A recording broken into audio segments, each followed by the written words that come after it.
یہ اللہ ہی کا کام ہے کہ وہ یہ بتائے کہ اس کے حقوق میں کوئی شریک ہے یا نہیں، سو اس کا فیصلہ یہ ہے کہ اس کے سوا تم کسی اور کی بندگی نہ کرو۔ اللہ کے بعد سب سے بڑا حق ہو سکتا ہے تو والدین کا اپنے اولاد پر ہو سکتا ہے، اس لیے کہ ان کی پیدائش، پرورش اور دیکھ بھال کا وہ ذریعہ بنتے ہیں، لیکن ان کا حق بھی اللہ نے یہ نہیں قرار دیا کہ وہ اس کی عبادت میں شریک ٹھہرائے جائیں، بلکہ ان کا حق یہ ہے کہ ان کے ساتھ احسان کیا جائے، یعنی کہ ان کے ساتھ نہایت بہتر سلوک کیا جائے۔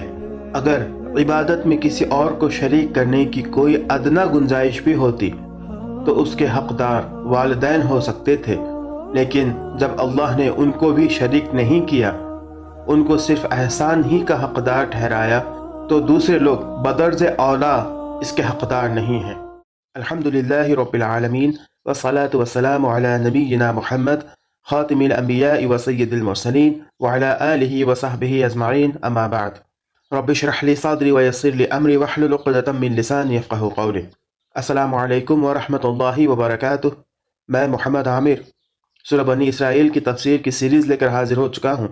آج انشاءاللہ تعالی آیت نمبر 23 تا 25 کی تفسیر ہم پڑھیں گے، تو تلاوت قرآن پاک سے اس کی شروعات ہم کرتے ہیں۔ اعوذ باللہ من الشیطان الرجیم، بسم اللہ الرحمن الرحیم۔ وقضى ربك ألا تعبدوا إلا إياه وبالوالدين إحسانا إما يبلغن عندك الكبر أحدهما أو كلاهما فلا تقل لهما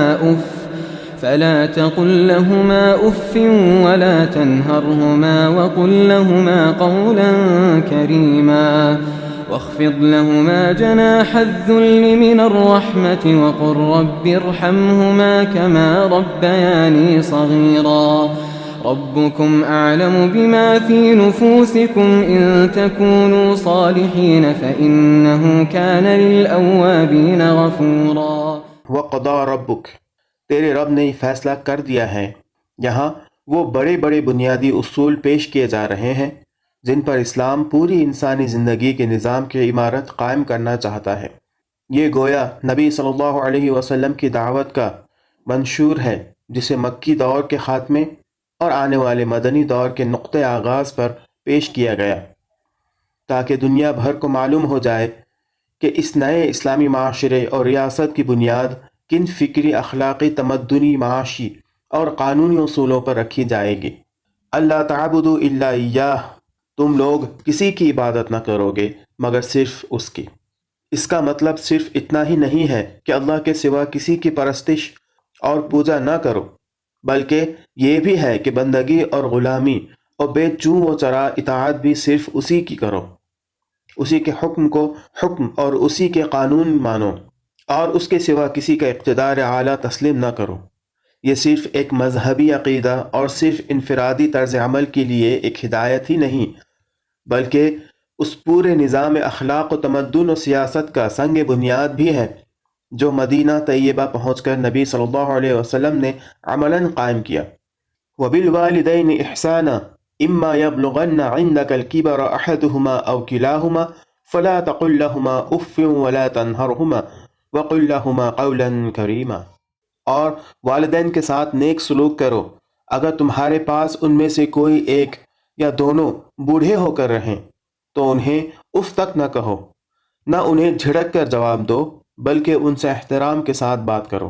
واخفض لهما جناح الذل من الرحمة وقل رب ارحمهما كما ربياني صغيرا، اور نرمی و رحم کے ساتھ ان کے سامنے جھک کر رہو اور دعا کیا کرو کہ پروردگار ان پر رحم فرما جس طرح انہوں نے رحمت و شفقت کے ساتھ مجھے بچپن میں پالا تھا۔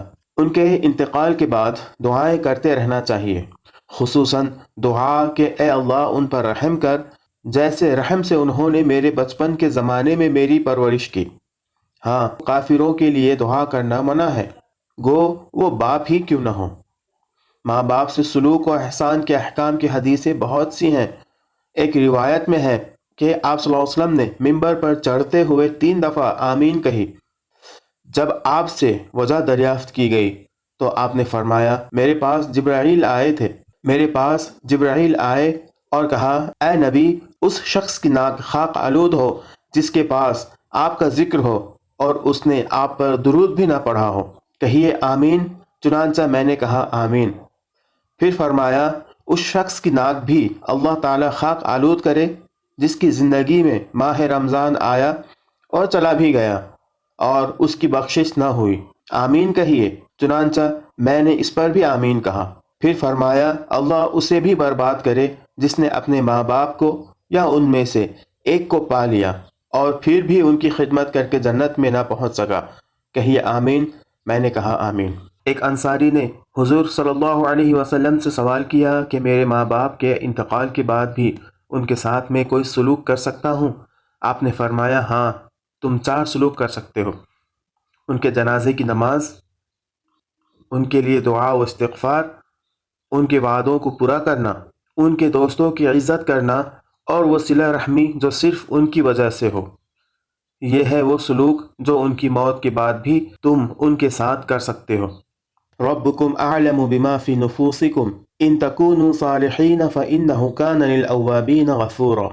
تمہارا رب خوب جانتا ہے کہ تمہارے دلوں میں کیا ہے، اگر تم نیک بن کر رہو تو وہ ایسے سب لوگوں کے لیے درگزر کرنے والا ہے جو اپنے قصور پر متنبہ ہو کر بندگی کے رویے کی طرف پلٹ آئیں۔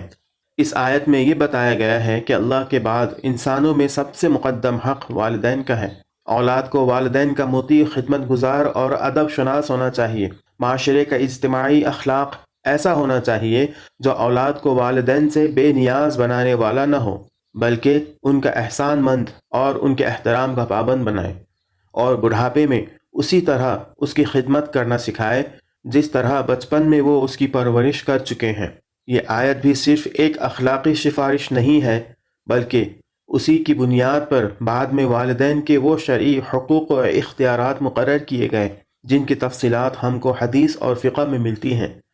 نیز اسلامی معاشرے کی ذہنی و اخلاقی تربیت میں اور مسلمانوں کے آداب تہذیب میں والدین کے ادب اور اطاعت اور ان کے حقوق کی نگہداشت کو ایک اہم نکتے کی حیثیت سے شامل کیا گیا۔ ان چیزوں نے ہمیشہ کے لیے یہ اصول طے کر دیا کہ اسلامی ریاست اپنے قوانین اور انتظامی احکام اور تعلیمی پالیسی کے ذریعے سے خاندان کے ادارے کو مضبوط اور محفوظ کرنے کی کوشش کرے گی، نہ کہ اسے کمزور بنانے کی۔